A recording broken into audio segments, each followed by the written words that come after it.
Pinaghahandaan ng pamahalaan ang pagsali ng Pilipinas sa ASEAN Power Grid para mapatatag pa ang supply ng enerhiya sa bansa. Yan ang ulat ni Elijah Canlas. Isinusulong ngayon ng Department of Energy ang pagpapalawak ng koneksyon ng kuryente sa pagitan ng mga bansa sa Timog Silangang Asya. Ang nasabing inisyatibo ay nakapaloob sa Memorandum of Understanding noong Oktubre 2025. Layo nito na palakasin ang koneksyon sa enerhiya ng mga kasaping bansa.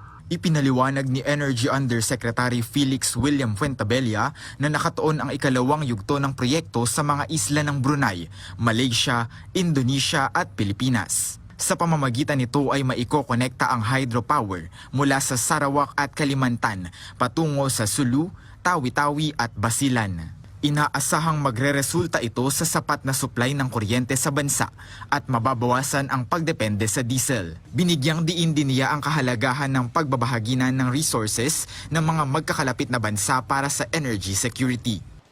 Ang diskarte natin sa ASEAN Power Grid ay paano maging inclusive at makita ng ating mga kababayan kung ano ang benepisyo nito. Hindi lamang Pilipinas ang nakakaranas ng matataas na presyo. This is a global problem. Problema po ito ng buong mundo.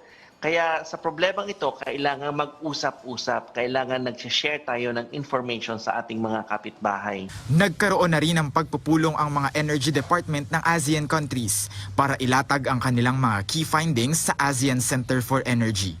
Kasama po dyan yung mga diskarte patungkol sa paano magkakaroon ng sapat na supply, paano ito na monitor at magkaroon ng patas na presyo, at paano po tayo magtutulungan on the way forward tulad ng pagsulong ng renewable energy, pagsulong ng mga bagong teknolohiya para hindi tayo nasasakal pag nagkakaroon ng problema sa ibang bansa tulad ng nangyari sa Middle East. Kaugnay nito ay iniulat ng Board of Investments na 62% ng mga investment sa bansa ay patungkol sa enerhiya. Plano ng kagawaran na madagdagan ang renewable energy source ng 35% pagdating ng 2030 at 50% sa 2040.